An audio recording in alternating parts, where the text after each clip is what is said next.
ಮಾತಾಡ್ತಾ ದಯವಿಟ್ಟು ನನ್ನ ಬಿಟ್ಬಿಡಿ ಅಣ್ಣ. ಎಲ್ಲೋ ಹೋಯ್ತ್ಯಾ? ನನ್ನ ತಡಿಬೇಡಿ ಅಣ್ಣ.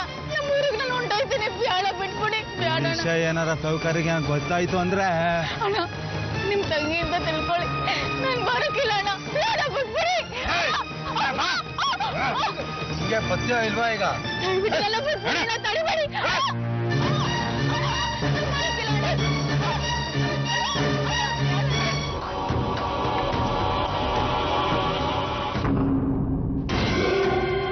ಅಪ್ಪಣೆಯಿದೆ. ಗಾಳಿ ಕೂಡ ಈ ಮನೆಯಿಂದ ಹೊರಗಡೆ ಹೋಗಾಡಿ. ಅಂಥದ್ರಲ್ಲಿ ಈ ಹುಡುಗಿ ಹೊರಗಡೆ ಆಗೋದು ತಪ್ಪಾಯ್ತು ದಣಿ, ಕ್ಷಮಿಸ್ಬಿಡಿ. ಯಾವ್ದು ಬಗಳ ಇದ್ರಲ್ಲಿ ನಮ್ದೇನು ತಪ್ಪಿಲ್ಲ, ಎಲ್ಲ ಚಂದ್ರನ್ ಮಗಳಿಂದಾನೇ ಆಗಿದ್ದು. ಹೆಣ್ಣು ಮಕ್ಕಳು ಅಲ್ಲಿ ಓಡಾಡಬಾರ್ದು, ಕೋಣೆಲೇ ಕೂತಿರ್ಬೇಕು. ನನ್ನ ಮಾತನ್ನ ಮೀರಿದ್ರೆ ನೆಟ್ಗಿರೋದಿಲ್ಲ. ನನ್ನ ಮುಂದೆ ನಿಯತ್ತಿಲಿರ್ಬೇಕು. ಇಲ್ಲ ಅಂದ್ರೆ ನಾನು ಏನು ಮಾಡ್ತೀನಿ, ಏನ್ ನಡೆಯುತ್ತೆ ನನಗೆ ಗೊತ್ತಾಗಲ್ಲ.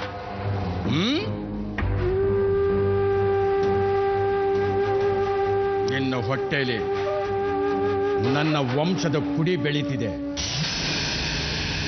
ಅದಕ್ಕೆ ನಿನ್ನ ಸುಮ್ಮನೆ ಬಿಟ್ಟಿದ್ದೀನಿ. ನಮ್ಮ ಆಳುಗಳಿಗೆ ನಿನ್ನ ಚೆನ್ನಾಗಿ ನೋಡ್ಕೋಬೇಕು ಅಂತ ಹೇಳಿದ್ದೆ. ನೀನೇನು ಹೇಳಿದ್ರು ಅದನ್ನ ಕೇಳಬೇಕು ಅಂತಲೂ ಹೇಳಿದ್ದೆ. ಆದರೆ ನೀನು ಈ ಮನೆ ಮರ್ಯಾದೆ ಕಳೆಯೋ ಕೆಲಸ ಮಾಡಿದ್ದೆ. ಅದಕ್ಕೆ ಶಿಕ್ಷೆ ಆಗಲೇಬೇಕಲ್ವಾ? ಇವತ್ತಿಂದ ನೀನು ಕತ್ತಲು ಕೋಣೆಯಲ್ಲಿ ಇರ್ತೀಯ. ಆ ಕತ್ತಲು ಕೋಣೆಯಲ್ಲಿ ಒಬ್ಳೆ ಬಿದ್ದಿರ್ತೀಯಲ್ಲ, ಆಗ ಗೊತ್ತಾಗುತ್ತೆ ಈ ನೀಲಕಂಠರ ವಿರುದ್ಧ ಹೋದ್ರೆ ಏನಾಗುತ್ತೆ. ನಿನ್ನ ಮಗಳು ಮೊದಲನೇ ಸಲ ತಪ್ಪು ಮಾಡಿದಾಳೆ, ಎರಡನೇ ಸಲ ಮಾಡಿದ್ರೆ ಕೈ ಕಾಲು ತೆಗಿಬೇಕಾಗತ್ತೆ. ಬೈಲಿ.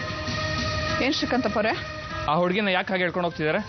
ಅದು ಶ್ರೀಕಾಂತಪ್ಪ ಆ ಕತ್ಲೆ ಕೋಣೆಗೆ. ಯಾಕೆ? ಅದು ಆ ಹುಡುಗಿ ಮನೆ ಬಿಟ್ಟು ತಪ್ಪಿಸ್ಕೊಂಡು ಹೋಯ್ತಿದ್ಲು.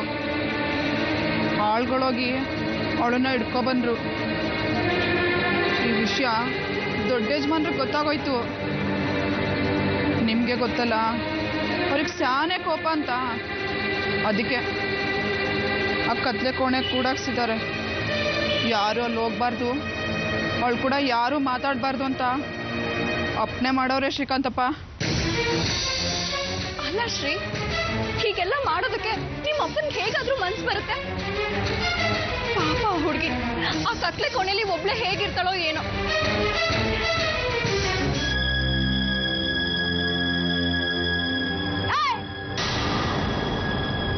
ಯಾಕೆ ಯಾಕಂಗ್ ಗುರಾಯಿಸ್ತಾ ಇದ್ಯಾ? ಇನ್ನೊಂದ್ಸರಿ ಹಂಗೆ ಗುರಾಯಿಸಿದ್ರೆ ಕಣ್ಣು ಗುಡ್ಡಕ್ಕಿಂತ ನಾಯಿಗೆ ಹಾಕ್ಬಿಡ್ತೀನಿ ಆಟಯ್ಯ.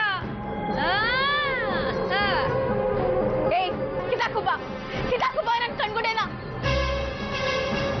ಎಲ್ಲಿ ಬೇಕಾದ್ರೂ ಕೂಡಕ್ಕೆ, ಆದ್ರೆ ನಾನು ತಪ್ಪಿಸ್ಕೊಳ್ದೆ ಬಿಡಕ್ಕಿಲ್ಲ. ಹೋಗು, ಆ ನಿಮ್ ಯಜಮಾನ್ರಿತವ ಯೋನ್ ಹೇಳ್ಬೇಕು ಅಂತ ಯೋಚನೆ ಮಾಡೋಗು. ಆದ್ರೂ ಒಂದ್ ಮತ್ ಜ್ಞಪ್ತಿ ಇಟ್ಕೋ, ನಾನ್ ಮತ್ತೆ ಇಲ್ಲಿಂದ ಹೋದ್ರೆ ವಾಪಸ್ ಬರಕ್ಕಿಲ್ಲ. ಅಮ್ಮ, ನನ್ಗನ್ಸುತ್ತೆ ಇವರು ಆ ಹುಡುಗಿ ಬಗ್ಗೆನೇ ಯೋಚನೆ ಮಾಡ್ತಿದ್ದಾರೆ ಅಂತ. ಅವಳನ್ನ ಕತ್ಲೆ ಕೋಣೆ ಕರ್ಕೊಂಡು ಹೋದ್ರಲ್ಲ, ಅದಕ್ಕೆ ಇರಬೇಕು. ಪಾಪ ಅಲ್ವಾ ಅವಳು? ನೋಡು, ನೀನು ಹೋಗಿರು, ನಾನು ಅವನನ್ನು ಕರ್ಕೊಂಡ್ಬರ್ತೀನಿ.